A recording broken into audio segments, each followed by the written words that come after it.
रामनगर के छोटे से जंगल में टूनी चिड़िया अपनी बेटी टुनटुनी के साथ रहती थी। टुनटुनी का पिता टुन्नू चिड़ा नारियल की बर्फी बनाकर बाजार में बेचा करता था।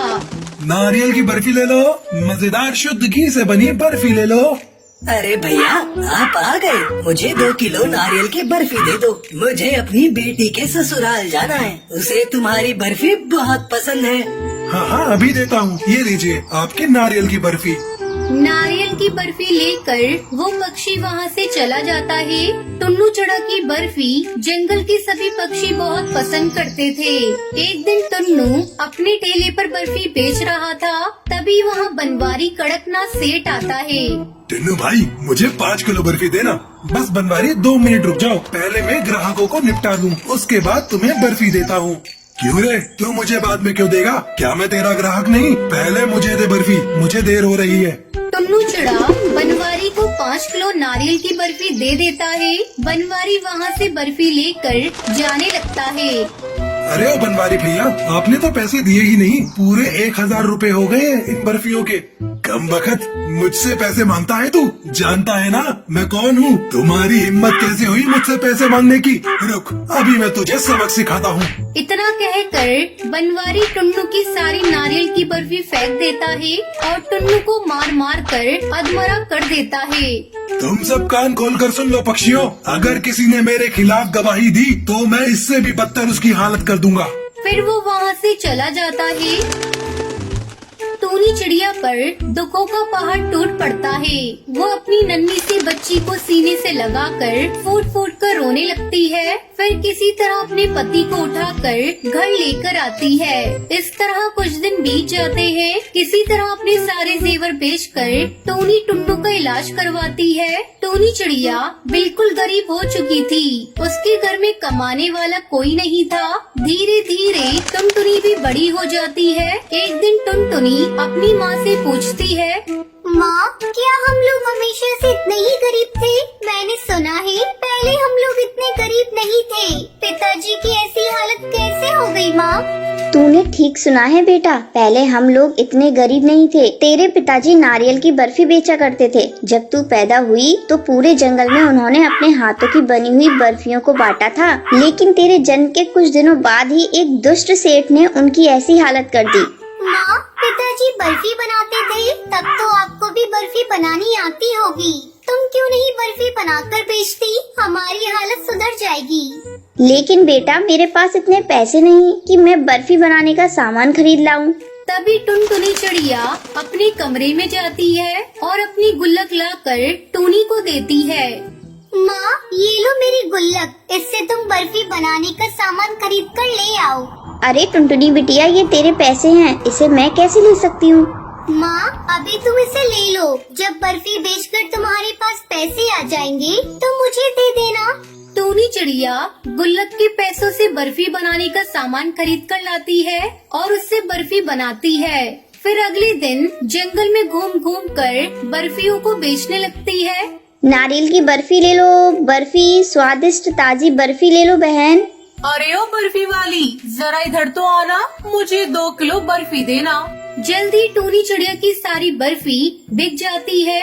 टुनटुनी चिड़िया खुशी खुशी अपनी माँ के पास आती है। देखा माँ, मैंने कहा था ना, आपकी बनाई हुई बर्फी इतनी स्वादिष्ट है कि इसे बिकने में ज्यादा समय नहीं लगेगा। ये सब देखकर टुन्नू चिड़ा बहुत खुश होता है। इस तरह टूनी चिड़िया बर्फियों को बेचकर खुशी खुशी अपने परिवार के साथ रहने लगती है। रामपुर के गांव में कालू नाम का एक गरीब कौवा रहता था। वो जंगल का सबसे गरीब पक्षी था। कालू कौवा अपनी पत्नी टुनटुनी चिड़िया और बेटी पिंकी चिड़िया के साथ रहता था। एक दिन, सुनो जी, तुम एक काम क्यों नहीं करते? इस गांव में तो कोई काम मिलने से रहा, तुम वो नदी के पार वाले गांव में भी तो जाकर कोई काम ढूंढ सकते हो। शायद कोई काम मिल जाए। पर टुनटुनी, उस जंगल का रास्ता बहुत खराब है। पर कुछ तो करना पड़ेगा जी। पिंकी को कब तक रूखा सूखा खिलाते रहेंगे? कोशिश तो करनी ही पड़ेगी ना। ठीक है टुनटुनी, मैं कल सुबह ही दूसरे गांव के लिए निकल जाऊंगा ताकि समय से वापस आ सकूं। जी, मैं भी चलती हूँ आपके साथ। जब तक पिंकी स्कूल से आएगी तब तक हम जाएंगे। अगले दिन टुनटुनी चिड़िया और कालू कौआ दूसरे गांव के लिए निकल जाते हैं। सुनो जी, मैंने कुछ भुने चने और गुड़ रख लिया है, रास्ते में भूख लगेगी तो खा लेंगे। आधे रास्ते चलने पर कालू कौआ थक जाता है। वो टुनटुनी चिड़िया से कहता है, थोड़ी देर यहीं इस पेड़ की डाल पर आराम कर लेते हैं, फिर आगे बढ़ेंगे। अरे टुनटुनी, तुमने चने और गुड़ रखे थे, वो दे दो, खा लेते हैं। टुनटुनी चिड़िया जैसे ही चने और गुड़ खाती है तभी हरी तोती उसके पास आती है। बहन, क्या थोड़े से गुड़ और चने मुझे दे सकती हो? मैं बहुत भूखी हूँ, मैंने बहुत दिनों से कुछ नहीं खाया है, तुम्हारी बड़ी मेहरबानी होगी। ओह हाँ हाँ, ये लो, तुम इन गुड़ और चनों से अपना पेट भर लो। हरी तोती खुशी खुशी वो गुड़ और चने खाती है। देखते ही देखते वो सुंदर परी बन जाती है। कालू कौआ और टुनटुनी चिड़िया ये सब देखकर हैरान रह जाते हैं। शुक्रिया तुम दोनों का, आज तुम्हारी वजह से मैं श्राप से मुक्त हो गई। मैं इस जंगल में घूमने निकली थी, इस पेड़ के नीचे एक चील बाबा भोजन कर रहे थे। मैंने भूल से उनके भोजन में कंकड़ फेंक दिए, जिससे उन्होंने मुझे तोती बना दिया और श्राप दिया कि जब तक कोई राहगीर हमें भोजन नहीं देगा, मैं अपने असली रूप में नहीं आ पाऊंगी। पर तुम इस जंगल पर कैसे? यहाँ तो कोई नहीं आता जाता। टुनटुनी इस परी को अपनी घर की सारी आप बीती सुनाती है, जिसे सुनकर परी भी बहुत दुखी होती है। वो टुनटुनी चिड़िया से कहती है, तुम चिंता मत करो टुनटुनी, तुमने आज हमारी सहायता की है, इसलिए हम भी बदले में तुम्हें कुछ देना चाहते हैं। ये जादुई चूल्हा है, इस पर बर्तन रखते ही ये जल उठेगा और तुम जो भी कुछ खाने को मांगोगी उस बर्तन में पक जाएगा। मैं तुम्हें एक मंत्र बताती हूँ। एक थी दुल्हन, एक था दूल्हा, बंद हो जा, जादुई चूल्हा बोलोगी, चूल्हा खाना पकाना रोक देगा।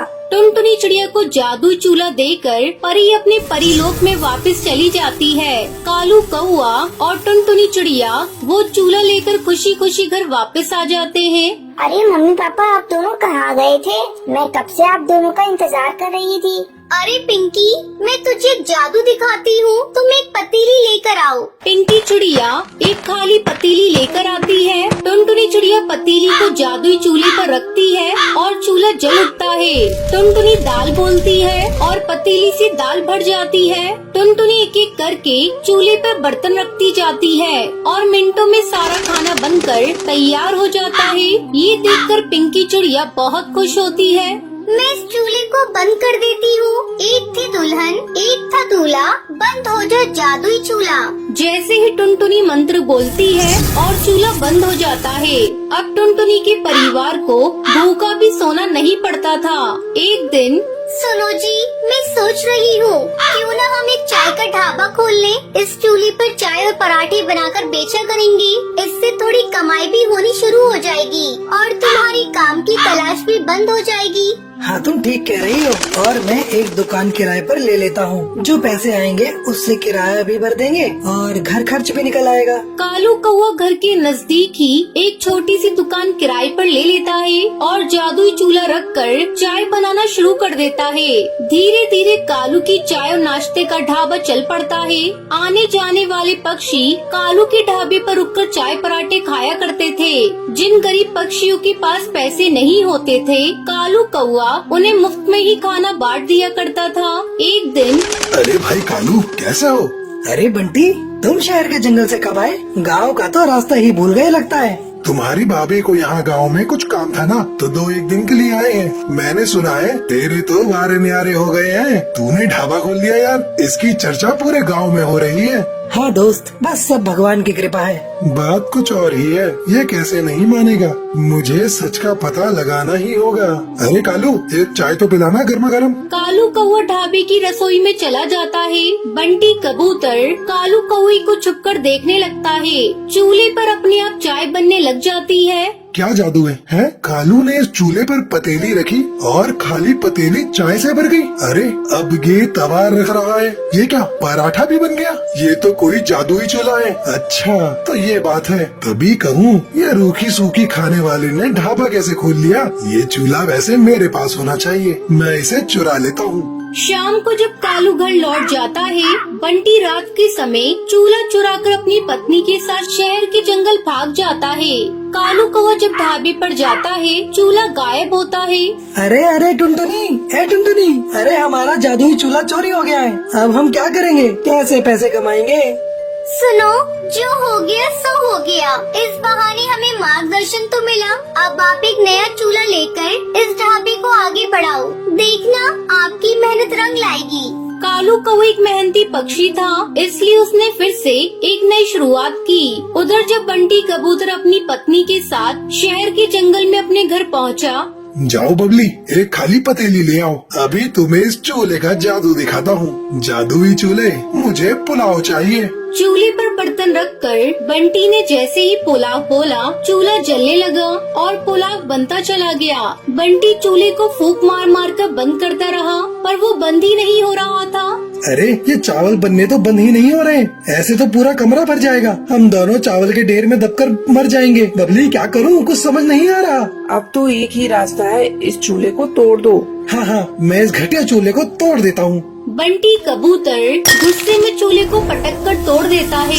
चूल्हे के 2 टुकड़े हो जाते हैं और जादू खत्म हो जाता है। चूल्हे की जगह मिट्टी का ढेर पड़ा रह जाता है और कालू कौवे को जादुई चूल्हे की मदद से काम मिल जाता है और वो मेहनत से पैसे कमाने लगता है, जबकि बंटी के हाथ में आकर जादुई चूल्हा मिट्टी हो जाता है।